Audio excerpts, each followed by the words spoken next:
All right, I want to welcome on my next guest. We've got the host of -3 podcast. Is that correct? And also, he's on the Extra Point podcast with Cousin Sal and Charlotte Wilder 3 times a week. How'd that go? Did I do all right for that? Good? I think you got that. I think you got it right. Yeah, more or less. Yeah, So halting Yeah. is as our takeover of sports media is underway here. Get on board, fella. Yeah, absolutely. No, I messed up. I mispronounced the word, the last name Giles a couple months ago. So I've always got to double check on everything, especially if you make sure you're. Wait. Who's Giles? Tom. I think it's Tom. I still don't know how to pronounce it either. Tom Giles or Tom Giles. He's at NBC Sports Boston. I messed it up. I would do like 3 times. I don't know why. That's all right. I called. I'm from Pittsburgh, and I like the Steelers. And I had Joe Manganiello on my show about a year ago, and I called him Joe Manganiello. I was like, here he is, everybody. You know him. A-list Hollywood handsome devil, Joe Manganiello. And he's like, Manganiello. I was like, where you are, out of the gate, red hot here. He's married to Sofia Vergara, right? That's the one. Yeah, he doesn't care how you pronounce his name. Oh, he doesn't care about you. No. Handsome devil. As I said to him, what kind of fella, though, goes in? You gotta have a different level of self-confidence to go and audition for Magic Mike, right? Like you're like, I got what it takes. Yeah, I make sense. I'm sure everybody will buy me. America will buy me as a very handsome stripper guy. Like I would never go in for that because no one would ever be like, what are you here for? You didn't get that role? You didn't get that role? Yeah. Anyhow, please proceed. No, I remember him because I remember he was in How I Met Your Mother for a couple episodes. Is that right? Yeah, he was like Marshall's friend. And they were like always getting brunch, and it became sort of weird. They're like, what, two bros can't go get brunch? I miss How I Met Your Mother. Yeah, that was wild. Yeah, he was also, what people forget people don't even make the connection when you see him in the movie. You still don't put 2 and 2 together. He was the bad teenage kid in the original Spiderman movie. Really? Yeah, remember when Peter Parker, Tobey Maguire, swings in slow motion at the guy by the lockers? Oh, I didn't even think of that. Wow, yeah. That's wild. And so, speaking of your Steelers, what were your thoughts on last night's game? Well, I was encouraged for the most part. Of course, when you're a fan, it hits a little bit different with the injuries and stuff. Obviously, the real life concerns hit you as well, but as in our suspended state of delusion as we root for these guys to succeed in the name of our hometown. I'm concerned about the offensive line, but outside of that, man, that defense is greased lightning. There are a lot of candidates in 2020 for the best defense in football. The Bills come to mind. The Saints have a chance to be dominant defensively, but I mean, man, Pittsburgh really, really, they've got wheels at just about every position, and if they could stay healthy, again, the premise of what are the Steelers going to be? Can you trust Roethlisberger? Do you think Roethlisberger this isn't 2020 hindsight, having watched him throw the ball around and look pretty good doing it against an NFL defense on Monday night?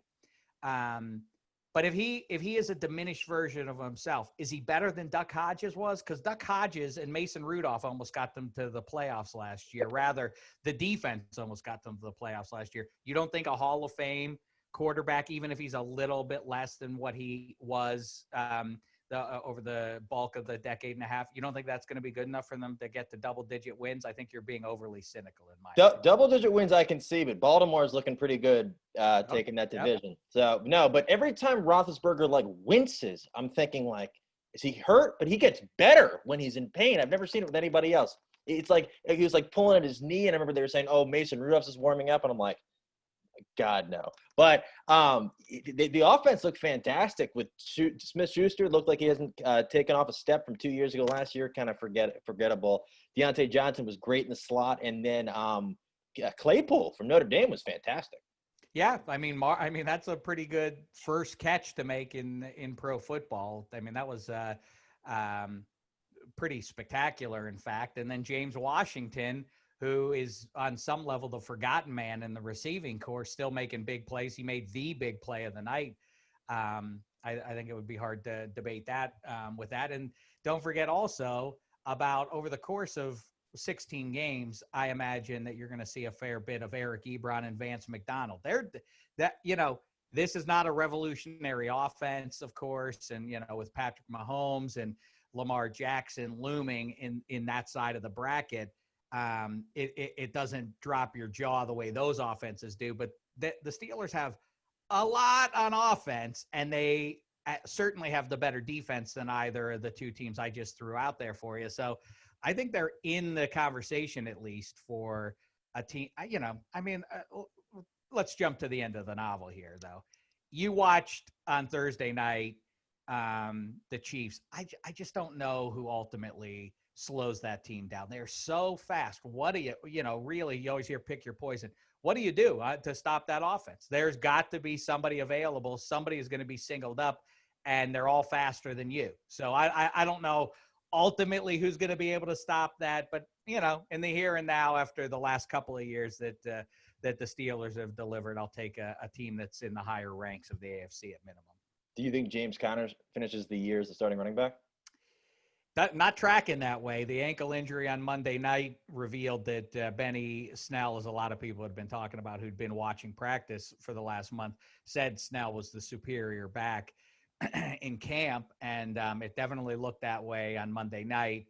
I like the limitation, though, for Snell is, or at least we haven't seen it yet, and back to the Kentucky days, he's not a pass catcher, and in 21st century football, you have limited value if you aren't available in that regard. And then the other thing that I can't weigh in on now, but again, because of limited reps for Snell, is he as effective in pass pro as James Conner is. That's one of those things that you hear a lot of the experts talk about, that the more casual football fan probably doesn't care about as much or doesn't acknowledge as much. But coaches are not going to leave a guy out there in pass situations if he can't pick up the free pass rusher. But yeah, I mean, Conner is a great story. It's hard to get down on him, obviously, but the other knock on him, aside from his inability to stay healthy, is that he does have a knack for fumbling the ball. So I don't think the Steelers have the perfect answer in the backfield for them, but overall they look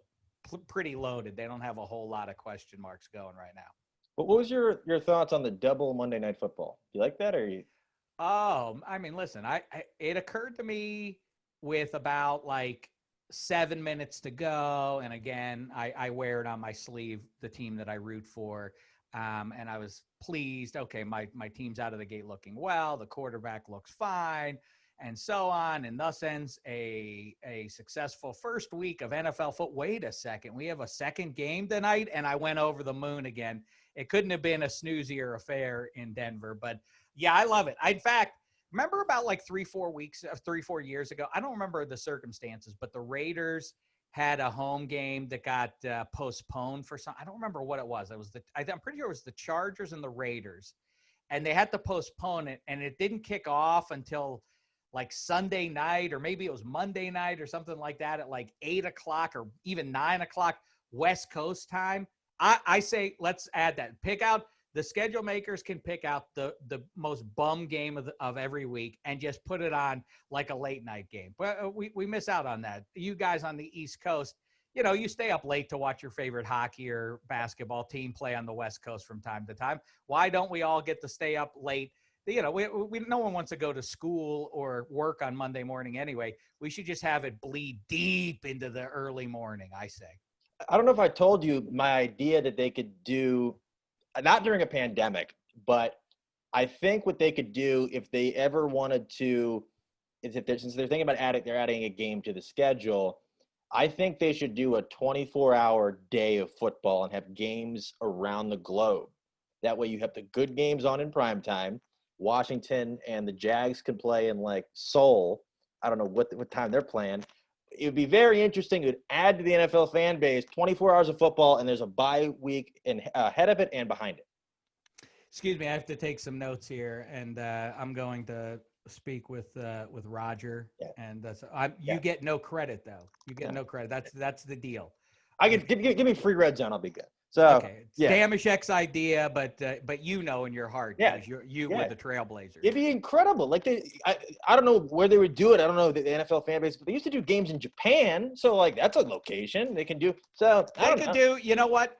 They wouldn't do it because maybe that I don't know if you could get 32 teams because then you would basically need the week off. You couldn't then. Yeah. You couldn't then have the next week and say you guys all have to still play. Maybe the solution is just the dip because they tend to dip their toe in the water with stuff like this anyway. Just do it. What we've learned now is after a first week with some pretty good quality of play, I would say, all things considered, you now any holdouts for like you have to have 4 weeks of preseason. Nah, let's just have 2 and spend one of them. I love your idea. One in some games in Asia, some games in Australia, some games in Europe. That's a marvelous idea. I love it. Yeah, no, they could have them across the country. It would be just so much football that like the next Sunday you're like, yeah, I need a week. And then back to regular. I don't know how they would do it. It'd be very interesting, especially doing a global pandemic. They need fans. That would be the thing, but it'd be very interesting. I don't know how long Scott Hansen could go. That's a little bit longer than he's used to. I know he can hold it in for 6 hours. That's a little bit longer. So they swap. I think in the 24 hours of Le Mans, they switch riders. So like you just have to, you go take our blow and we'll put in so-and-so instead of you. Did you see that movie? I thought the Ford Ferrari. Did you see it? Wow, that's by Adam Carolla, of course. Yeah, I think it was. Yeah, it was phenomenal. Sure. Oh no, yeah, with Damon and Bale. No, I didn't see that picture. Check it out. It's phenomenal. It's long, but it's phenomenal. Like I didn't think I was gonna like it as much as I did. I'm like this, and I didn't know that race existed. I'm like this is insane. So I'm like I wouldn't want to be on the 3 a.m. shift. No, but yeah, that's what other games from Sunday do you think kind of caught your attention? I know a lot of the teams are rusty. There's no preseason. They really haven't been able to do any contact, even though the Washington football team has been gloating about Dwayne Haskins excelling 75% of the time in non-contact, which is great. They won, which I think is fantastic, especially even though I want them to get Trevor Lawrence. So it doesn't help. But who kind of caught your eye? Maybe a guy here or there that kind of excelled in all facets. The team with no name is in first place, which is pretty interesting, and they earned it too because that pass rush. I mean, you could see it coming from a mile away. And I said last week, the forgotten man in that pass rush is Ryan Kerrigan because he was down last year, and people, maybe his best days are behind him. But if you disregard last year and just look at the preceding 3, he's double-digit sack guy. Now all of a sudden with Sweat and Chase Young there, I mean, somebody is getting a relatively easy ride to the QB. So yeah, that I really do think should sustain. And then it's Dwayne Haskins becomes the question. In a normal year, I feel like I would have been on DC a lot more than I am. People spook me away from like teams that haven't been together, new head coach and Haskins and, the pieces, who's he throwing to this year. That kind of spooked me off of them because people said this is going to be a wonky year, that the teams that have stability in personnel and otherwise are gonna beat up on the other teams in the first 6 weeks or so. But yeah, anyway, I think I like Haskins still better than Dimes if I had. Really? I think so. I think if I had to make my choice, but let's see. Another one that jumped out to me is I think the Colts are so loaded that I can't believe they lost to the Jags, who are openly. The Colts didn't punt. They didn't punt the whole game. I know. It's so Phil Rivers-y. But the Jags, it's embarrassing when you lose to a team that makes clear, like, yeah, we're in it to lose this year. Like we're trying to lose this game and you lose to them. That's weird. But the other one that really I feel like hasn't quite gotten the attention, I guess because it was up against Brady v. Breeze. But what happened in the Bay Area is, I think, heralds a rising team in Arizona and more significantly a descending team in San Francisco. Remember, the Niners were 8-0 last year, and that was everything to them. They were not a team that I thought could run the table if they had to play 3 playoff games to get to the Super Bowl, and 1 or 2 of them were on the road, which is basically that week 17 when they stopped the Seahawks at the inch line. in the fourth quarter, that is what sent them to the Super Bowl. Because if, like I say, if they would have gone on the road and everything, I think that would have been too tough a path. They were smothering defensively. They were. I think it's a red flag that in a game that was a red eyesore. If you looked at that one, why did the Cardinals wear their red pants? And the red sky doesn't help either. Nah, the whole thing. The whole thing. You're absolutely right. The whole thing looked like it was on Mars. But and the result was something from Mars, I suppose, if you were paying attention to the Niners and Cards a year ago. But yeah, I think that offense in Arizona is for real. I've been pushing everybody to get in on Kyler Murray as the MVP this year, because it sets up that they're going to be a fun team this year. Their defense isn't high end, which means shootouts, which means tons of fantasy points. That's how you win an MVP, is by putting up a huge number like that.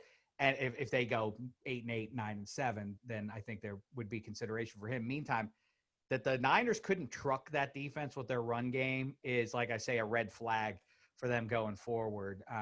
Diminishing return. I mean, and it's also, forget all the Madden curse and all that hokum.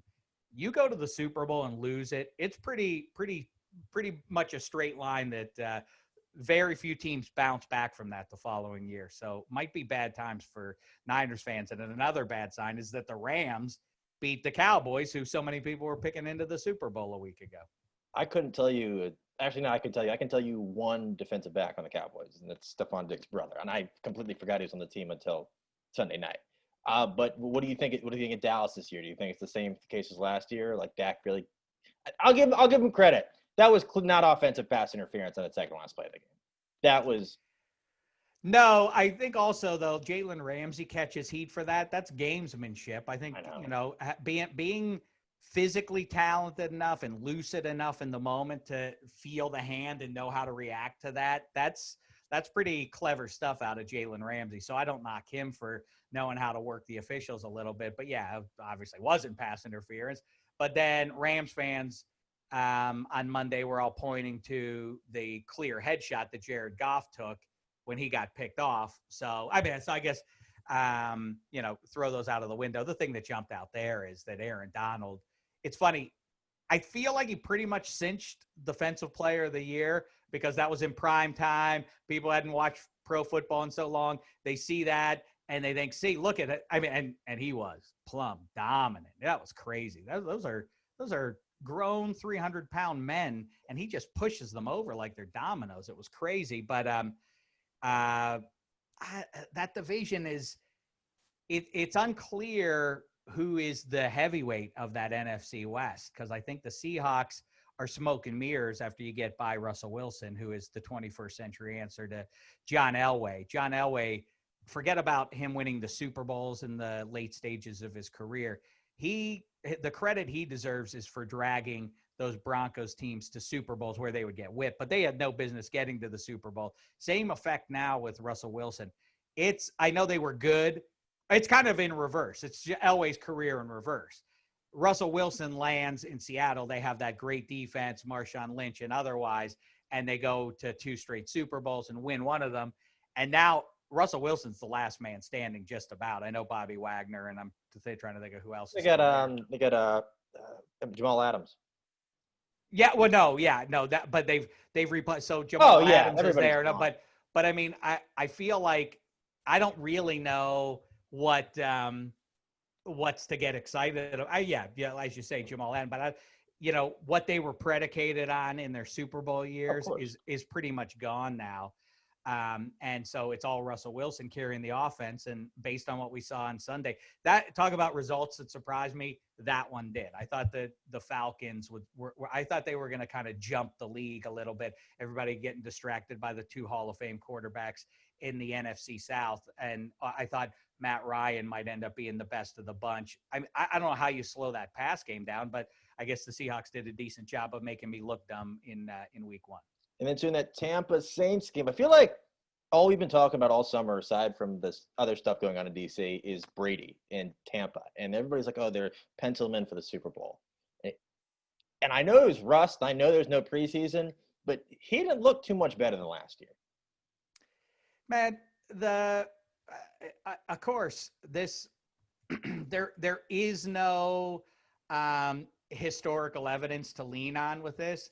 But as I have been saying for the last month, it is not a small matter that that one guy is 43 and the other guy is 40 or whatever Breeze is. And it's damning for Breeze because, I mean, if you've watched him, all you have to do is use your eyes the last couple of years. He has the worst. I'm not talking about he isn't as impressive as you think is. Last year, he was 32nd in the league for the yards covered per pass attempt. I'm not talking completions. The yards covered when he throws the ball. He is always underneath. It's Kamara and Michael Thomas. That's great. And he's super alert at the line of scrimmage, pre-snap and everything, but he's the weakness that has kept them from advancing. And I know bad call 2 years ago and everything else, but yeah. And then where Brady's, and Brady's taken it all on the chin since that game, but Breeze, I would contend, was even worse than Brady was. Either way, yeah, you have two old guys playing quarterback. I mean, they're smart, and maybe that is worth something in rallying the locker room and whatever, all that, intangible talking. But practically speaking, there are several, if not a dozen quarterbacks in the NFL I'd rather have than either one of those guys in 2020, which is, I know that's a sacrilege to many, but it's kind of true. They're old. There's no evidence that a 43-year-old man can carry a team to a Super Bowl. No, and plus, I think the best quarterback in that entire building was holding a clipboard the entire time. Jameis Winston should have gotten some action. We've completely forgotten. He now has Lasik eye surgery. He can see now. He put 5,000 yards, 30 touchdowns, and 30 picks last year, and he didn't know who he's throwing to. Now he probably still doesn't, but he probably pinpointed a little bit better. So I don't know.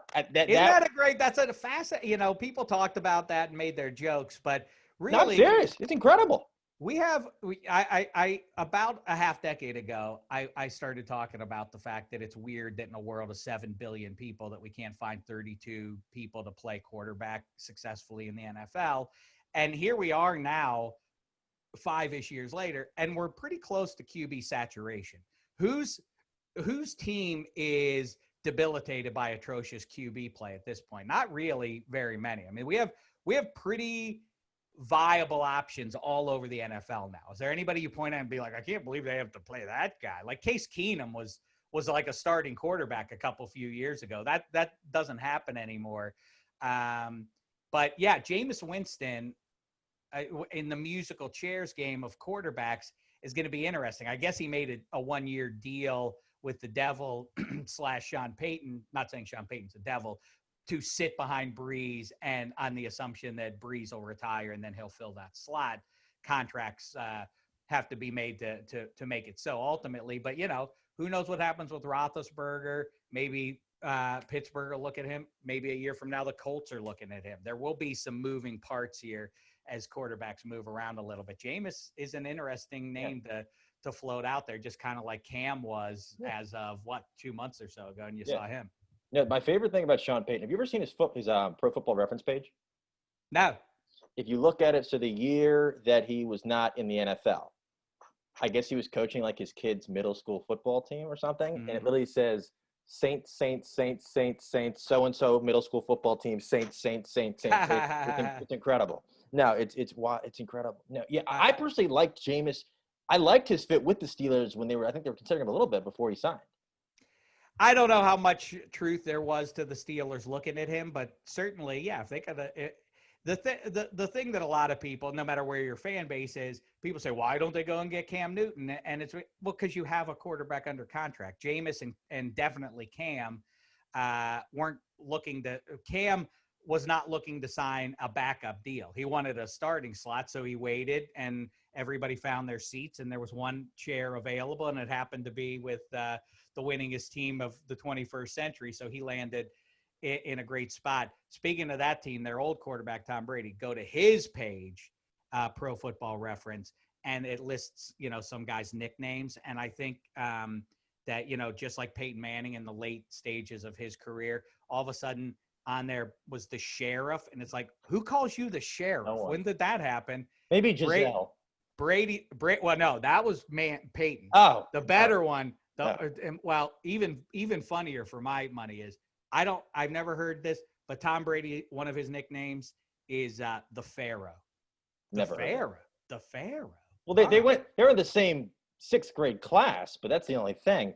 But no, that's probably a self-given nickname because Belichick's never said that. The Pharaoh. No. Randy Moss was like, "Hey, you're the Pharaoh now." Like what? Okay. No, that's wild. I have a question. So the NFC North, Packers, their first round pick was phenomenal yesterday. He was great at sitting down. Or on Sunday, he was great at sitting down, but they steamrolled the Vikings. Did that catch your attention at all?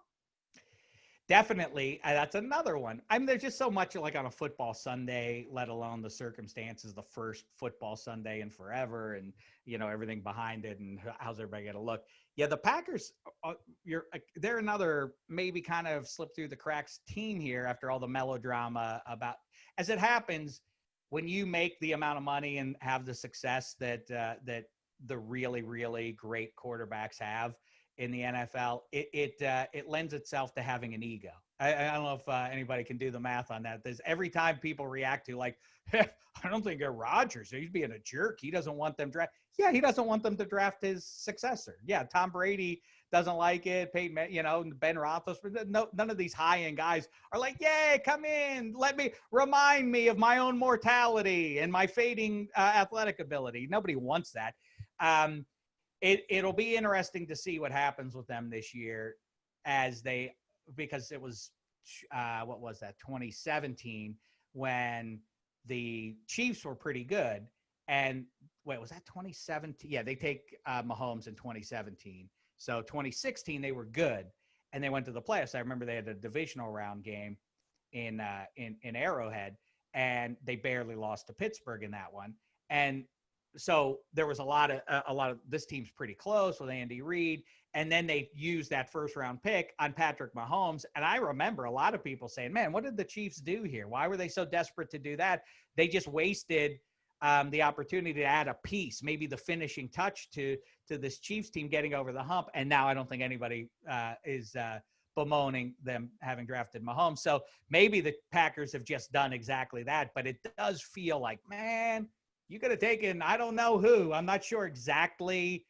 I'm trying to think of who would have been on the board that would have made a ton of sense. But you could have, there are some, could have drafted one of the high end. I mean, Cole Kmet comes to mind. I know that would have been unexciting. Not there. I don't know. I'm just trying to think of a piece that you drop in there in that spot that would have made some sense in 2020, because Aaron Rodgers is great and he did look good on Sunday. I think that there's a thing that happens. There's a weird phenomenon that happens that certain guys, there's an assumption from their personnel departments that says like, well, the offensive line isn't great, but Russell Wilson / Aaron Rodgers / Ben Roethlisberger negate that with their ability to get away from the pressure anyway. And then they become victims of their own success because their own guys don't draft, the GMs don't draft help for them because they're like, what hasn't been a problem for you? So like, we're just going to look at other parts of the field. Like, well, but ideally you would get some help for me. So yeah, I feel like Aaron Rodgers maybe suffers from that a little bit. But their defense is great, and the most important thing defensively come January is the ability to heat up the QB. They can do that, so yeah, they're kind of a slip through the cracks team if you consider that the AFC has two definite juggernauts in the Ravens and Chiefs, and maybe you can make a case for the Steelers, and we'll see what happens. But the NFC has like 8 really good teams, and none feels way better than the rest there. And maybe the Packers will end up being the best of the lot. Who's a team on Sunday that kind of maybe came out to a hot start that you think is a fluke, and you think that's going to be their best game of the year? The Jags. The Jags. I don't think we Can you name 2 players on that defense? Actually, yeah, that's a good question. Can you? Jalen Ramsey, Yannick Ngakoue, AJ Bouye. Whoa, wait a minute. See, yeah, they've been Calais Campbell. Wait, what happened? That's crazy how decimated that was. They were a Miles Jack. Miles Jack is still on that defense.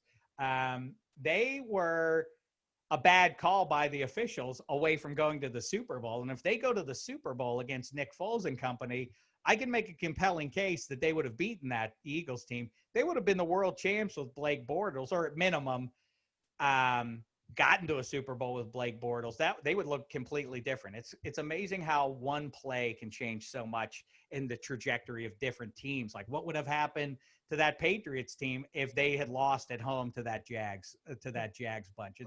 It's really interesting. But anyway, I'm buying time for an answer here.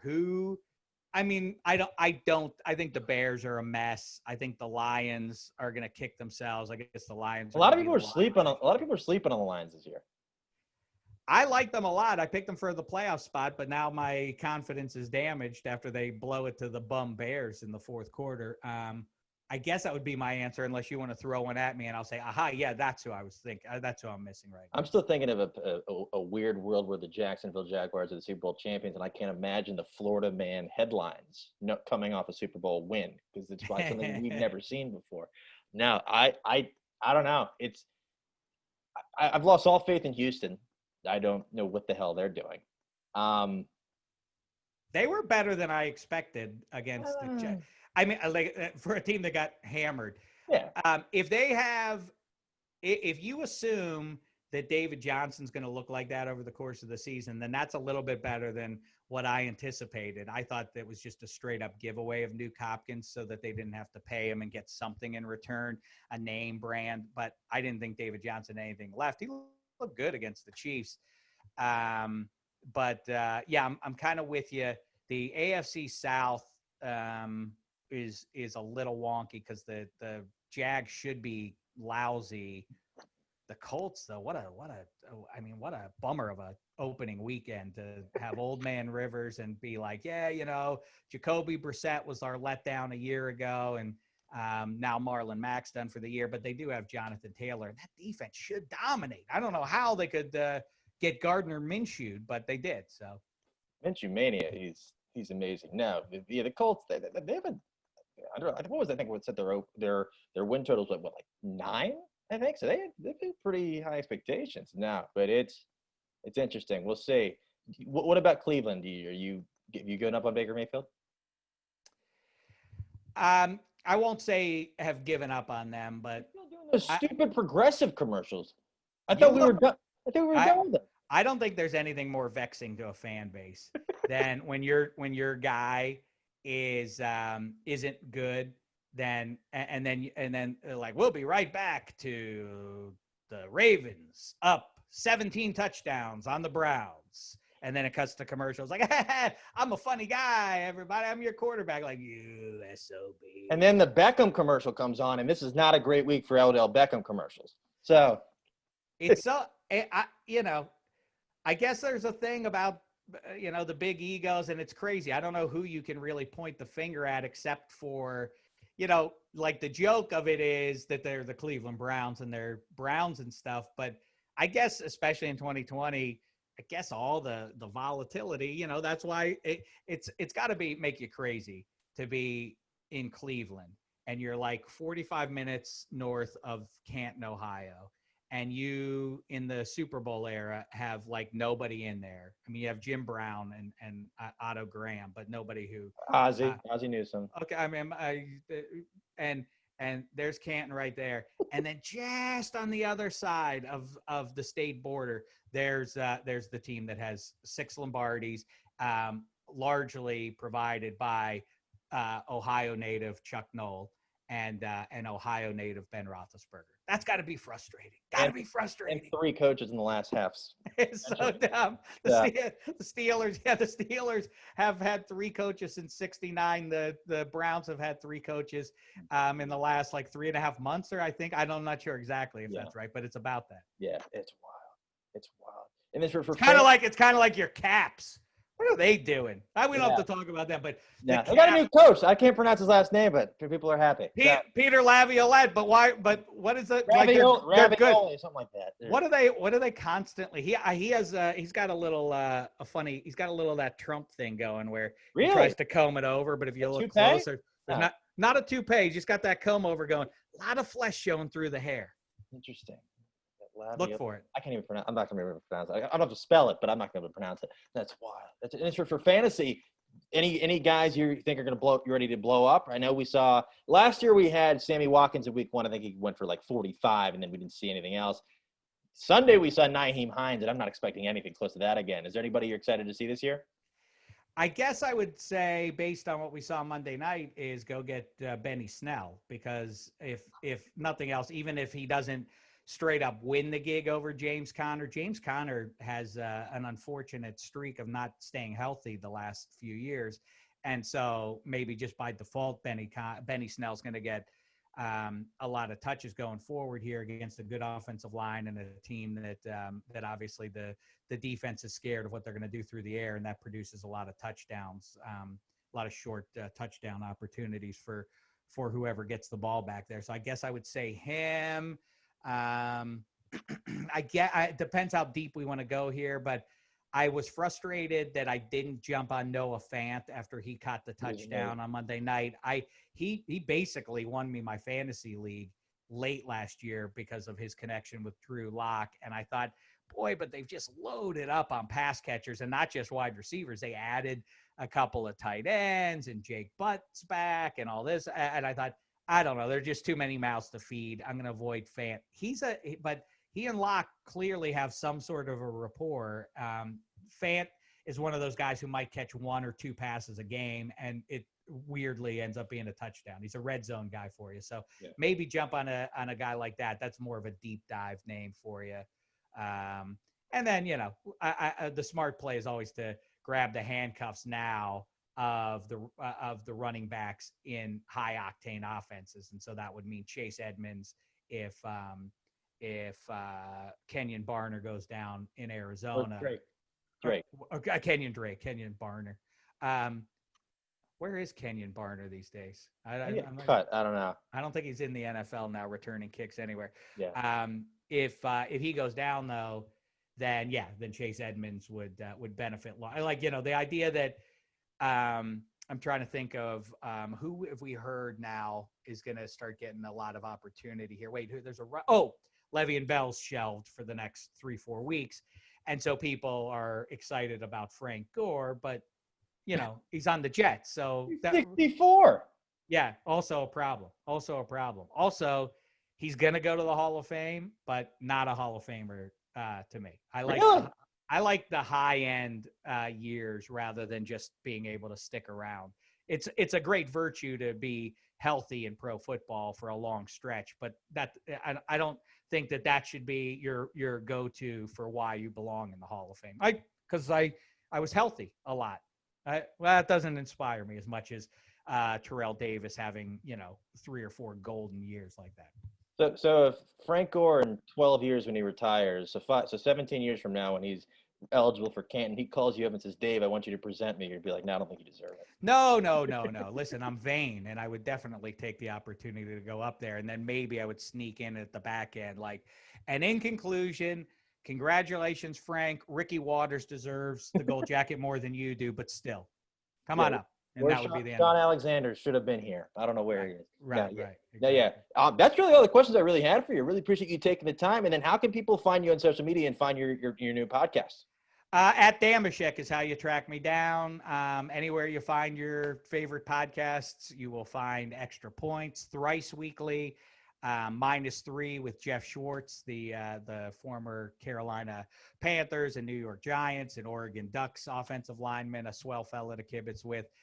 We're having a good time over there. So if you're in one of those gambling eligible states, especially, hit it up at fanduel.com/-3. We got all sorts of jazzy bets being made there for you. They help us out. They juice the bets, to make it more appealing. But in the meantime, it's good fun. Lots of yapping about football and otherwise. Absolutely, yeah. Because when this football's not on and we haven't had basketball in 2 days, I know it starts in about an hour. There's really not much else going on, so you might as well gamble. So that's exactly right. I think I think not just me, but I think most of sports America is one step ahead of you, man. Yeah, absolutely. But this has been a lot of fun, man. I just want to thank you again.